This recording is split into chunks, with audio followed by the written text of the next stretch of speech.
Whatever you're meant to do, start it today.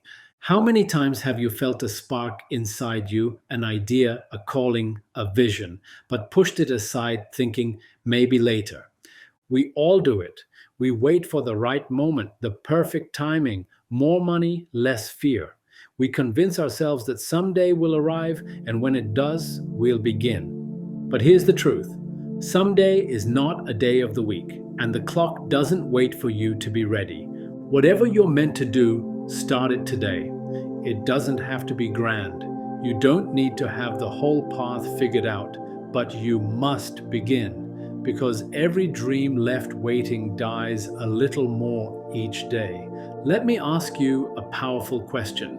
What if your idea was given to you for a reason? What if the voice inside you nudging you to start was not random, but sacred? Throughout history, the greatest works, movements, inventions, and revolutions started with a single decision to begin, not in perfect conditions, not with certainty, but with courage. A young writer, unknown and broke, began scribbling her story about a boy wizard in cafes. That story became Harry Potter. A monk in India, struck by the suffering he saw, began to teach peace under a tree. He became the Buddha. A man imprisoned in a tiny cell wrote about freedom, dignity, and forgiveness. His name was Nelson Mandela. They all started, even when no one else believed. And in our modern world, it's no different. Sarah Blakely was selling fax machines door to door when she had an idea to cut the feet off her pantyhose to wear under white pants. That idea became Spanx, a billion-dollar business. She had no background in fashion, no investors, and was told no by dozens of manufacturers. But she started anyway. Blake Mycoskie started Tom's Shoes after a trip to Argentina. He saw children walking barefoot and had an idea: 1 for 1. For every pair sold, a pair would be donated. He didn't know if it would work, but he started anyway. Elon Musk taught himself rocket science by reading books. He had never built rockets. Today, SpaceX is sending payloads into orbit. What set him apart? The willingness to begin before he felt fully ready. A young Nigerian man named Inoluwa Aboyeji co-founded Andela and later Flutterwave, both billion-dollar tech startups. By identifying what Africa needed and not waiting for permission to build it, he began with a laptop and a belief.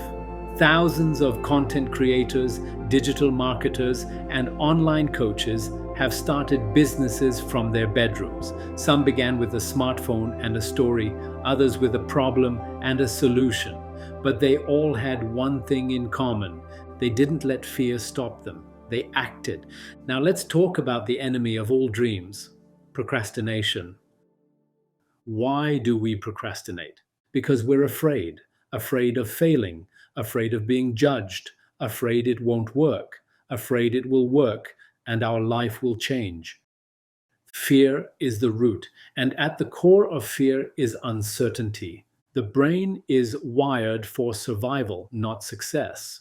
From a biological standpoint, anything unknown triggers the amygdala, the part of the brain responsible for detecting threats. When you think about starting a business, writing a book, or speaking up, your brain perceives a risk, so it sends signals. Stay comfortable, stay safe, wait.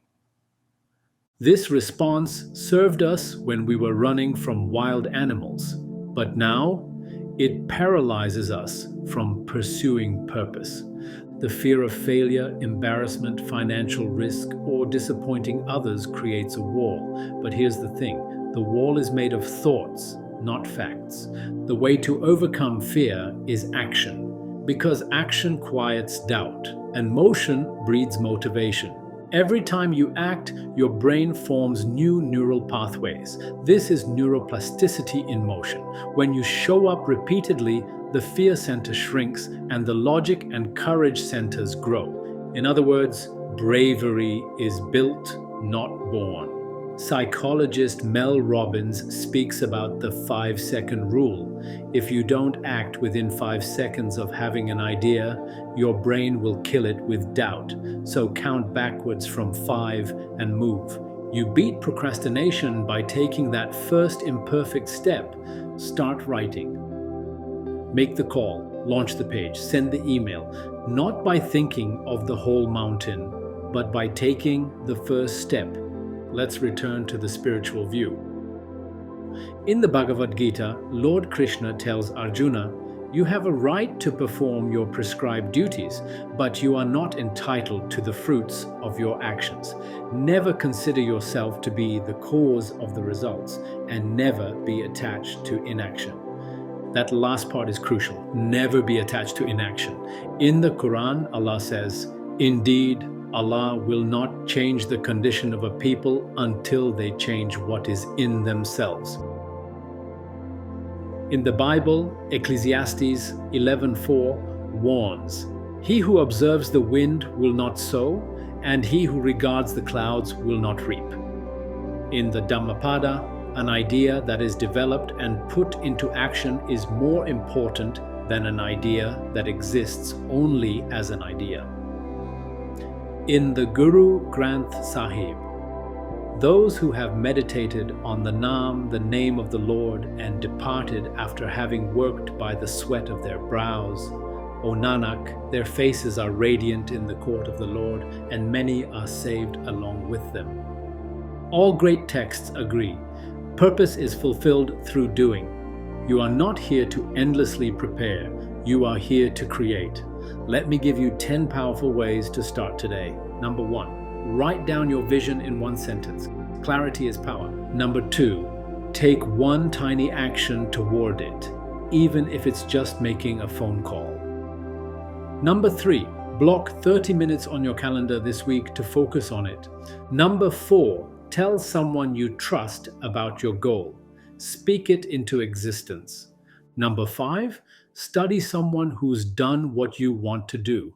Learn from their beginning. Number 6, stop comparing. Your path is your own. Number 7, make a list of what's at risk if you never start. Number 8, replace "I don't know how" with "I can learn." Number 9, visualize the result. Feel it. Let it excite you. Number 10, start now. Not next week. Now. Still unsure? Still waiting for a sign? This is your sign. The world doesn't need more people stuck in fear. It needs your light, your gift, your voice, your courage. And remember, you don't have to be fearless to begin. You just have to be willing. Let me leave you with this. Whatever you're meant to do, that dream, that calling, that change, start it today. One page, one representative, one act, one prayer. Just begin. Because when you begin, the universe responds. Doors open, strength rises, and your life begins to move. Don't wait for permission. Give it to yourself. Start today. Your future self is already thanking you.